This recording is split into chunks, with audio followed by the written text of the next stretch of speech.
Hello दोस्तों, राधे राधे। कैसे हैं आप लोग? मेरे चैनल में आपका स्वागत है। आज मैं आपको सुनाने जा रहा हूँ श्रावण मास महात्म्य 23वां अध्याय। इस अध्याय में पढ़िए कृष्ण जन्माष्टमी व्रत का वर्णन। ईश्वर बोले, हे सनत कुमार, श्रावण मास में कृष्ण पक्ष की अष्टमी को विश्व के चंद्रमा में अर्धरात्रि के में इस प्रकार के शुभ योग में देवकी ने वसुदेव से श्री कृष्ण को जन्म दिया। भारत के पश्चिमी प्रदेश में युगादि तिथि के अनुसार मास का नामकरण होता था। श्रावण कृष्ण अष्टमी को भाद्रपद अष्टमी समझना चाहिए। सूर्य के सिंह राशि में प्रवेश करने पर श्रेष्ठ महोत्सव को करना चाहिए। सप्तमी के दिन अल्पाहार करके उस दिन दंत धावन करके उपवास के नियम का पालन करे और जितेंद्र होकर रात में शयन करे। जो मनुष्य केवल उपवास के द्वारा कृष्ण जन्माष्टमी का दिन व्यतीत करता है वो 7 जन्मों के किए गए पापों से मुक्त हो जाता है, इसमें संदेह नहीं। पापों से मुक्त होकर गुणों के साथ जो वास होता है उसी को सभी भोगों से रहित उपवास जानना चाहिए। अष्टमी के दिन नदी आदि के निर्मल जल में तिलों से स्नान करके किसी उत्तम स्थान में देवकी का सुंदर सूत्र का गृह बनाना चाहिए, जो अनेक वर्णों के वस्त्रों, कलशों, फलों, पुष्पों तथा दीपों से सुशोभित हो और चंदन तथा अगुर से सुवासित हो। उसमें हरिवंश पुराण के अनुसार गोकुल लीला की रचना करे और उसे बाजों की ध्वनियों तथा नृत्य गीत आदि मंगल से सदा युक्त रखे। उस गृह के मध्य में षष्ठी देवी की प्रतिमा सहित स्वर्ण, चांदी, ताम्र, पीपल, मिट्टी, काष्ठ अथवा मणि के अनेक रंगों से लिखी हुई श्री कृष्ण की प्रतिमा स्थापित करे। वहाँ 8 सल्ले वाले पर्यंक पलंग के ऊपर सभी शुभ लक्षणों से संपन्न प्रसूता अवस्था वाली देवी की मूर्ति बनाकर उन सबको एक मंच पर स्थापित करे और उसमें पर्यंक में स्तपान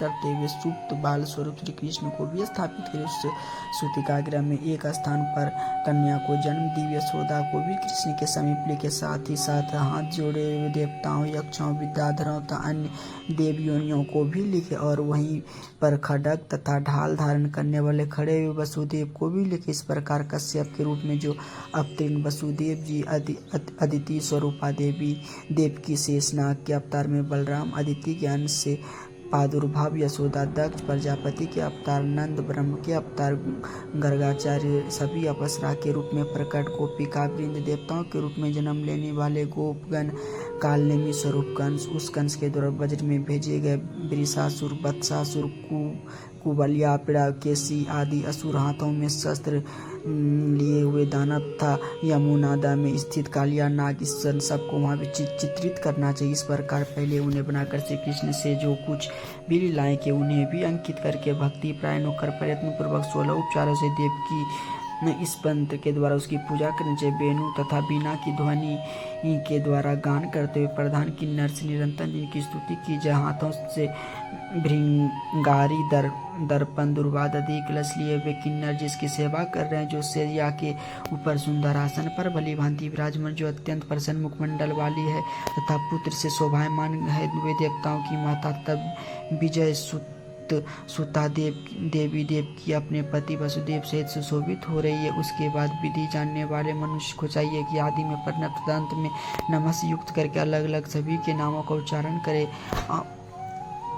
सभी पापों से मुक्त के लिए देवकी, वसुदेव, वासुदेव, बलदेव, नंद तथा यशोदा की पृथक पृथक पूजा करनी चाहिए। इसके बाद चंद्रमा के उदय पर श्रीहरि का स्मरण करते हुए चंद्रमा को अर्घ्य प्रदान करना चाहिए। इस प्रकार करना चाहिए, हे क्षीर सागर से प्रादुर्भूत, हे अत्रि गोत्र में उत्पन्न, आपको नमस्कार। हे रोहिणी कांत, मेरे इस अर्घ को आप स्वीकार कीजिए। देवकी के साथ वसुदेव, नंद के साथ यशोदा, रोहिणी के साथ चंद्रमा, श्री कृष्ण के साथ बलराम की विधिवत पूजा करके मनुष्य की कौन सी परम दुर्लभ वस्तु हो नहीं प्राप्त कर सकता। श्री कृष्ण अष्टमी का व्रत 1 करोड़ एकादशी व्रत के समान होता है। इस प्रकार से उस रात पूजन करके प्रातः नवमी तिथि को भगवती का महोत्सव वैसे ही मनाना चाहिए जैसे श्री कृष्ण का हुआ था। उसके बाद भक्ति पूर्वक ब्राह्मणों को भोजन करना चाहिए और उन्हें जो जो अभिष्ट हो गौ, धन आदि प्रदान करना चाहिए। इस समय यह कहना चाहिए कि श्री कृष्ण मेरे ऊपर प्रसन्न हो, गौ तथा बल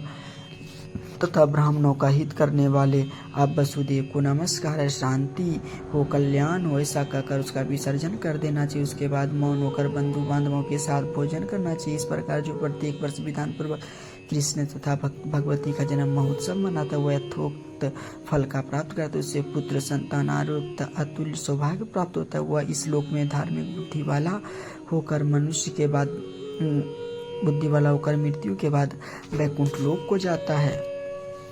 हे सनत कुमार, अब इसके उद्यापन का वर्णन करूंगा। इसे किसी पुण्य दिन में विधि पूर्वक करे। एक दिन पूर्व एक बार भोजन करे और रात में हृदय में विष्णु का स्मरण करते हुए शयन करे। उसके बाद प्रातः काल संध्या आदि कृत्य संपन्न करके ब्राह्मणों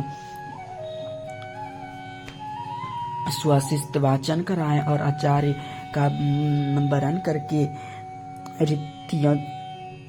ऋतियों की पूजा करे। उसके बाद वित्त 60 से रहित होकर एक पल अथवा उसके भी आधे पल स्वर्ण की प्रतिमा बनानी चाहिए। उसके बाद रचित मंडप के भीतर ब्रह्मा आदि देवताओं की स्थापना करे। उसके बाद वहां तांबे अथवा मिट्टी का एक घट स्थापित करे और उसके बाद उसके ऊपर चांदी या बांस का एक पात्र रखे, उसमें गोविंद की प्रतिमा रखकर वस्त्र से आच्छादित करके व्यक्ति 16 उपचारों से वैदिक तथा तांत्रिक मंत्रों के द्वारा विधिवत पूजन करे।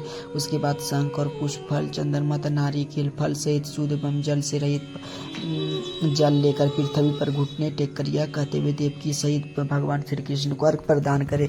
कंस के वध के लिए, पृथ्वी का भार उतारने के लिए, कौरव के विनाश के लिए तथा दैत्यों के संहार के लिए आपने अवतार लिया।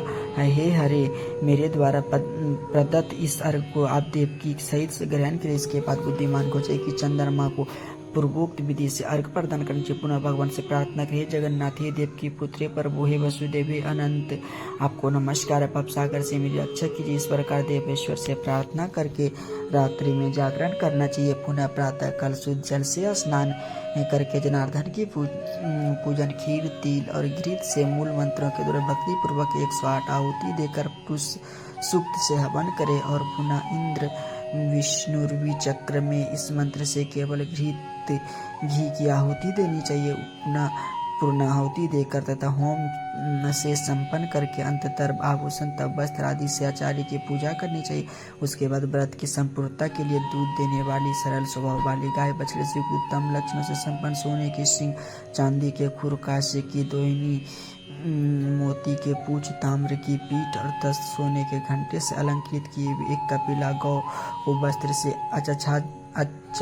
आच्छादित करके दक्षिणा सहित दान करना चाहिए। इस प्रकार दान करने से व्रत संपूर्णता को प्राप्त होता है। कपिला गौ के अभाव में अन्य गौ भी दी जा सकती है। इसके बाद ऋतुजों को यथा योग्य दक्षिणा प्रदान करे। इसके बाद 8 ब्राह्मणों को भोजन कराए और उन्हें दक्षिणा भी दे। पुनः सावधान होकर जल से परिपूर्ण कलश ब्राह्मणों को प्रदान करे और उनसे आज्ञा लेकर अपने बंधुओं के साथ भोजन करे। ब्रह्मपुत्र इस प्रकार व्रत का उद्यापन कृत करने पर वो बुद्धिमान मन सभी पापों से रहित हो जाता है और पुत्र पौत्र युक्ता धन धान्य से संपन्न होकर बहुत समय तक सुख का उपभोग करके अंत में वैकुंठ धाम को प्राप्त करते। इस प्रकार से स्कंद पुराण के अंतर्गत ईश्वर संत कुमार संवाद में श्रावण मास में श्री कृष्ण जन्माष्टमी व्रत कथन नामक 23वां अध्याय संपूर्ण। हर हर महादेव। राधे राधे दोस्तों, जो पढ़ने में भूल चूक गलती हुई हमें क्षमा कीजिएगा। राधे राधे। ओम नमः।